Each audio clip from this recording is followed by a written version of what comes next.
Thank you very much, Kevin, for joining us today. If you wouldn't mind just telling us a little bit about your project, Aeon's End, what it is, and how the idea came to be. Sure. So Aeon's End is a cooperative fantasy deck builder. And as far as how it started, so that's a little bit of a longer story, but I'll give you the short of it. Okay. Sure. Basically, about a year ago, I took a break from what I was doing at the time and just started playing around with a base set of Dominion. Me and my girlfriend brainstormed some rules and we tested different things we could do with it. Just trying to basically approach the deck building genre in a different way. So one of the first things we wanted to experiment with was, what if you could actually directly buy cards for your opponent? And we worked together and kind of developed this idea for maybe a month or so. And from there, the game kind of grew just on its own, just through an iterative process. So we'd test something, we'd come up with some new ideas, how we could change it. We'd test that, and the game grew and grew and grew until eventually it didn't make any sense to use Dominion cards anymore because we had built something that actually stood on its own and required its own set of cards to make sense. And around June was when Origins was. And by the time Origins came around, I had been working. So my girlfriend Jenny kind of stopped working on the game for a while and took a step back because of her obligations for school. Right. And when I wasn't doing the other thing that I was doing, which I'll get to in a moment, that's also kind of its own story. I was working on this basically full time. And so I was pursuing it and developing it and making it into this thing. And it ended up being this fairly complete 1 versus 1 competitive deck builder. And that was what I actually brought to Origins. And as you'll remember, about 1 minute ago, I told you that Aeon's End is a cooperative deck builder. Right. So the version that I pitched to Action Phase originally was actually this 1 versus 1 game. And they were interested in it. They saw potential. They liked the idea. They liked how it played.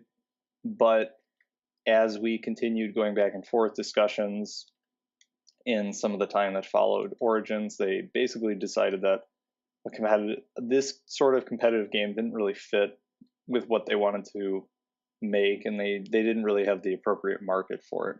Okay. And so they told me, basically, it's just not going to work, Kevin. We like your game, but we don't really know a way to make it happen.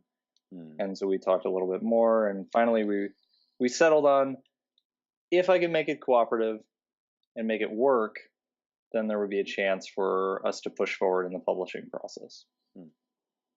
And so over maybe a month or two, that's probably about how long it took to transition from what was then called Discord. Discord is the name that I had been using for that 1 versus 1 competitive deck builder thing that this whole project started with and eventually become Aeon's End, which is the game, of course, that you'll see on Kickstarter right now.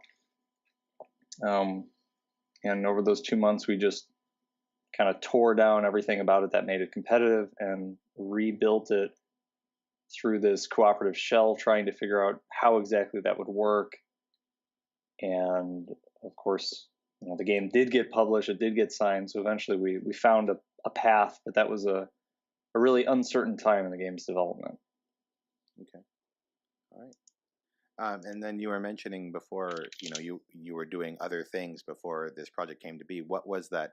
What were those other things that you were working on before you were working on this project? Right. So for the last 5 years, I've been a professional Starcraft 2 player. And I just retired in about September of last year.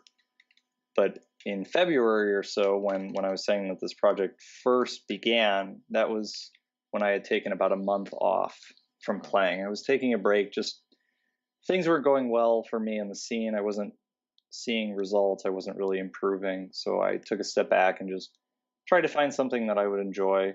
I always like designing things, so this fit for me. And then kind of there were, I think, I don't remember exactly how long that break lasted, but at some point I stopped working on this altogether. I returned to Starcraft, and I was playing that quite heavily in the beta for the latest version that was actually released towards the end of last year, and that was going pretty well for me. I worked on Discord a little bit here and there just for fun, but it was no longer my focus for a very long time during last year.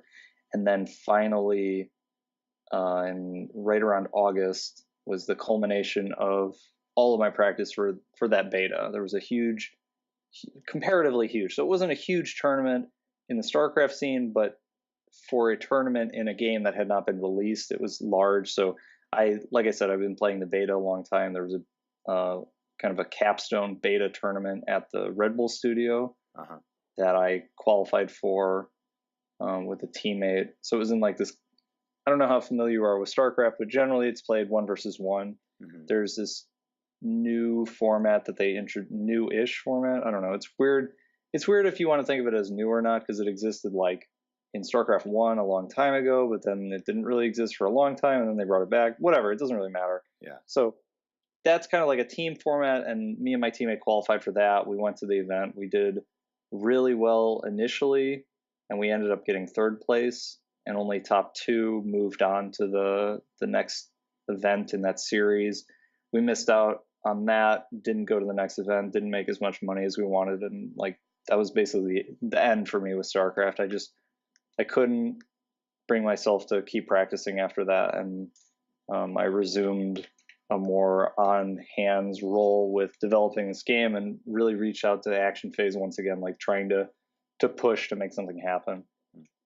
Going back to Aeon's End, so it sounds like Dominion was really sort of the baseline in terms of your inspiration for this game, but were there some other influences from board or card games that you played in the past that you kind of integrated, or?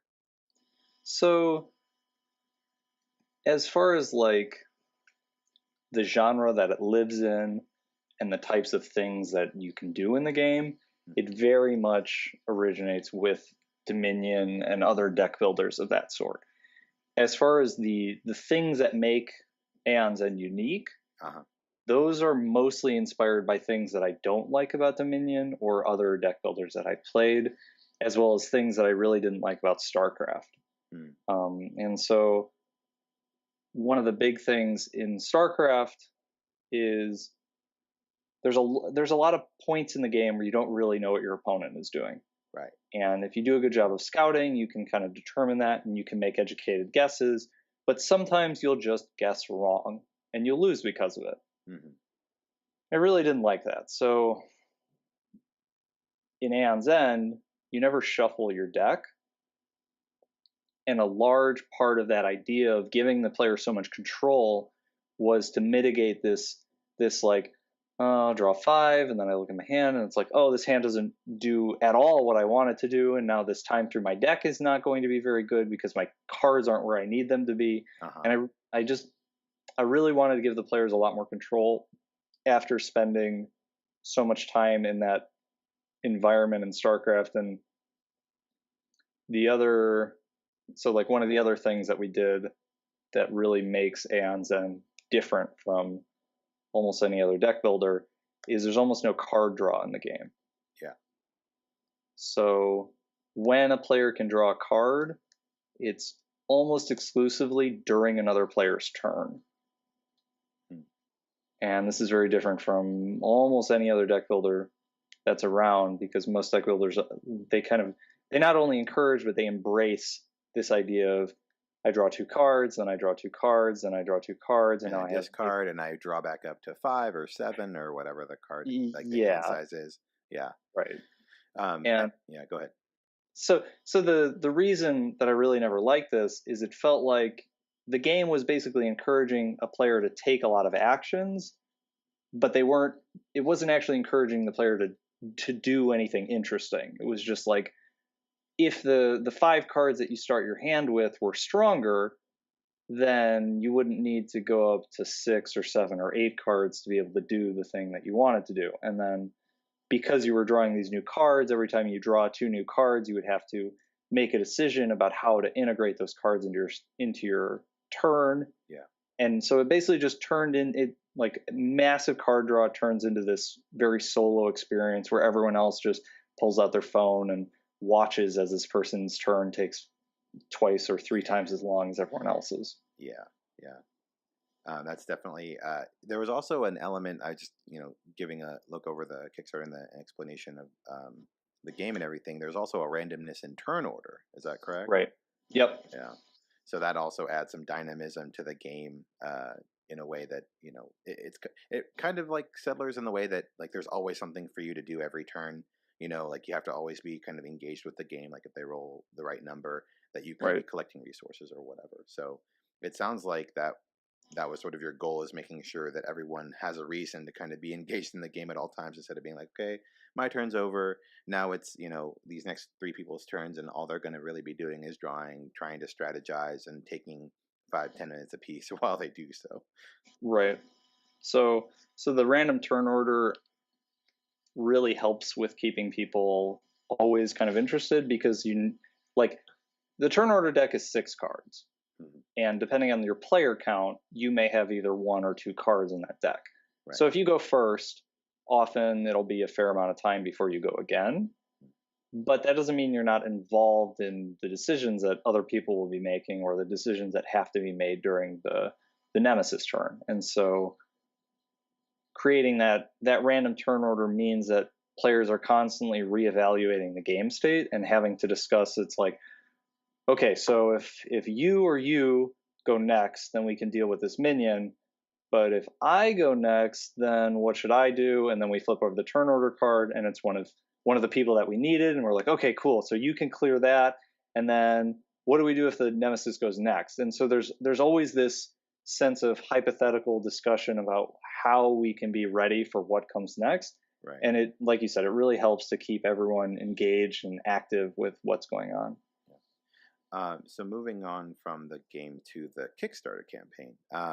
So kind of where did that Kickstarter campaign come from?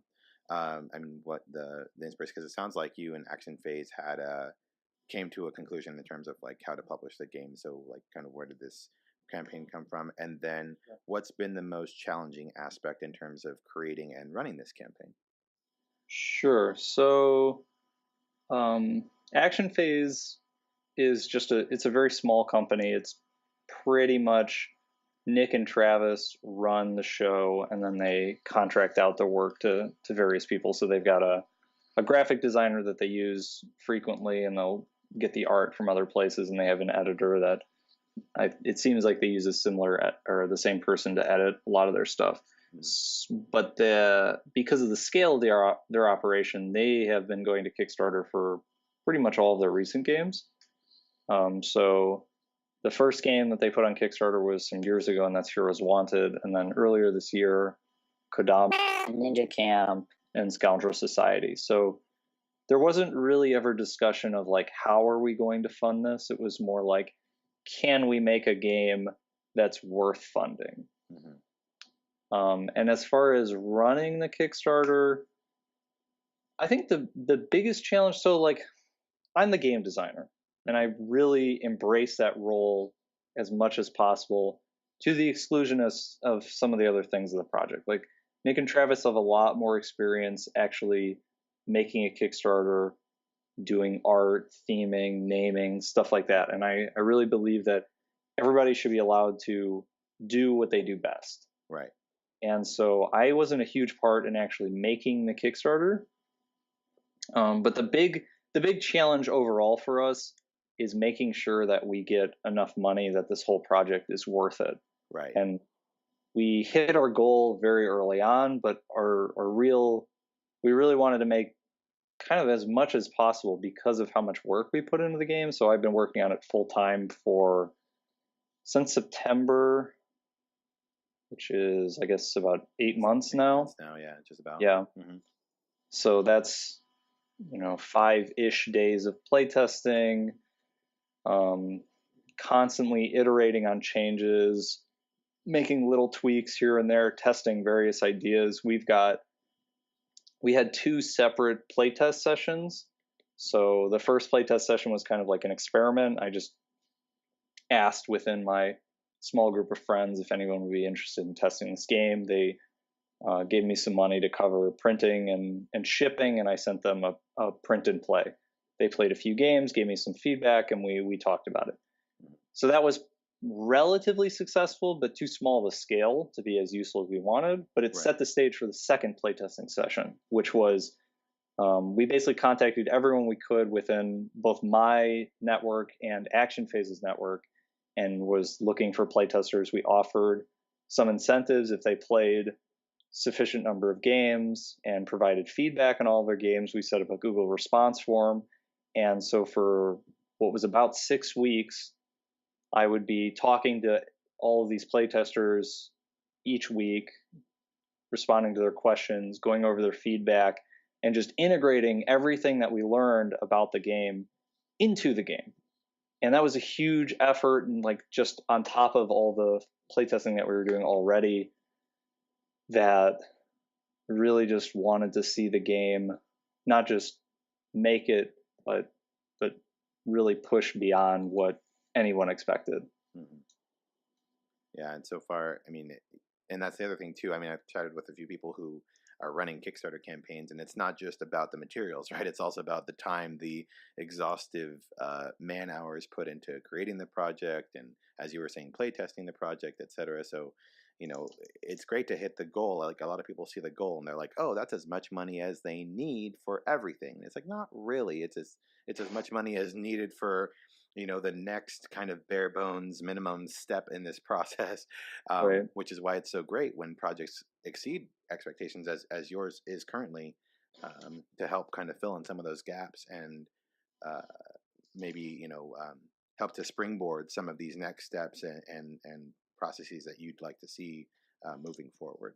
Yeah, and one of the other things. So, as a person who's always largely been more of a computer game person than a board game person, looking like kind of analyzing what makes a project cost as much as it does is really interesting when you think about a board game versus a computer game. So with a board game, there is a literal physical cost to making the components and shipping it, like the box size, all of these things, pieces, the cards, all that stuff. Right. And that's a minimum cost. There's literally no way we could sell the game for less than however it costs to produce it. Whereas with a digital game, every once in a while you see people like, "Oh, why does this game cost so much? Why don't they just sell it for less?" And it's like, well, it's a job. It costs so much to not just make the game, but there's so much behind the scenes hours that you never see. The idea that you can just put together some very high quality project with a minimal amount of effort it just isn't true. Right. Yeah. Yeah. And that's the consumer idea, is that, the first game, it's kind of like the other analogy is like, medicine, right? Tylenol is like, 10 cents a pill, but the first pill was like $10 million, right? Right. And so it's like, all the time and the effort and energy it takes to, especially with an online game like Starcraft, right? I mean, we just, our team just toured Riot Games, and we saw, the server rooms, and, they had the knock and making sure that all the servers were online and what games are offline where, et cetera. Like, there's a consistent recurring cost. There are significant overhead costs for maintaining a game like that. Right. And so the idea, it's like, oh well, it's just zeros and ones and fancy order with some graphics or whatever. It's like, no, it's quite a bit more than that. But yeah. Point well taken. So, besides Aeon's End, so it sounds like you enjoyed playing Dominion a bit before this game came to be. But what other board or card games do you enjoy playing when you're not working on Aeon's End? Yeah, I mean, the key here being when I'm not working on it. Lately, I feel like I've played almost nothing that hasn't been related to this project. Yeah. So I was talking about, we made this transition from competitive to cooperative. Mm-hmm. And during that transition, I was playing basically every cooperative deck builder I could find that wasn't going to cost me $50 or $60 to get. So I was asking my friends, and my local game store has the ability to borrow games for a small amount. And so I played a lot of different games like that. As far as like games that I'll just play for fun, so my favorite 2 games are probably Village and Whitechapel. And I really like Village because it does a great job of allowing a huge diversity of strategies, and it feels fresh each time I play it. I never feel like I've solved Village because of the depth. And Whitechapel is kind of the epitome of a extremely brain intensive competitive game that I really enjoy playing, especially with my girlfriend. She's a PhD in math.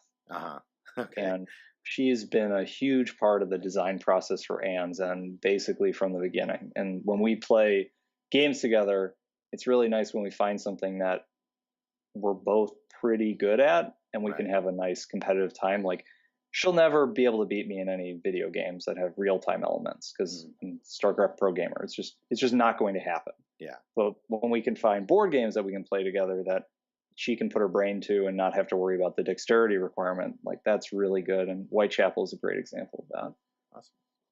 Awesome. So are you going to be at any conventions coming up? And are we going to have some more options to see Aeon's End in action, sort of more playtesting options or anything like that?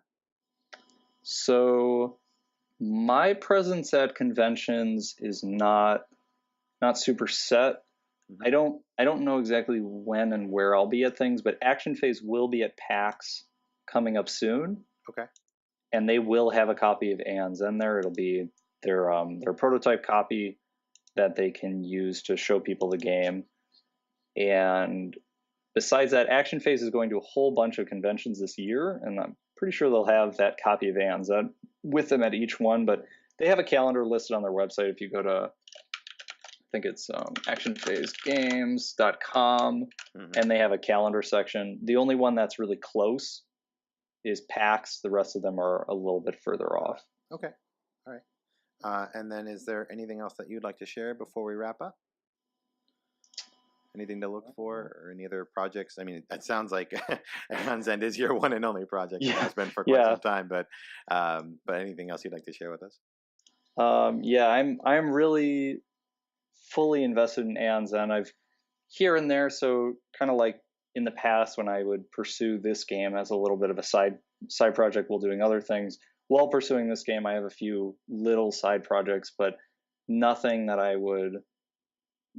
like a coming soon or check this out. It's more just like, well, I spent a few days working on this little game and it's kind of fun to do. Yeah. Really, Aeon's End is it. This is the one and only game that I have right now. And we're just looking to do as well as we can. We put a huge amount of time and effort into not just making a game that's balanced and fun to play and offers a ton of depth, but also offers a world that you can learn about and kind of find yourself immersed in, as each character has a bit of backstory. Each nemesis has a story and a set of, not like personality traits, because they're not people as much as like creatures that are observed. Yeah, it's like if you were in the safari and you were observing a lion, you probably wouldn't talk as much about its personality as much as its tendencies to do certain things. Right. And each nemesis has those. They all feel very different, not just from how you play them, but how they're talked about on the various cards. So I just really hope that everyone gets a chance to look into it and see what it's all about. There's a lot of reviews on the Kickstarter page. There's a lot of people who are talking about it. The playtesters have been more than happy to provide feedback about their experience, reviews on Board Game Geek, and I will pretty much answer no matter any question that people have. If they want to check out the Kickstarter page and leave comments for me or email me or send me PMs on Board Game Geek, that's totally okay and encouraged. Awesome. Well, Kevin, thank you again for taking the time to chat with us a bit about your new project, and we're really excited to see where it goes in the coming weeks and months. Cool. Thank you. Thanks for having me on this. Yeah, you bet.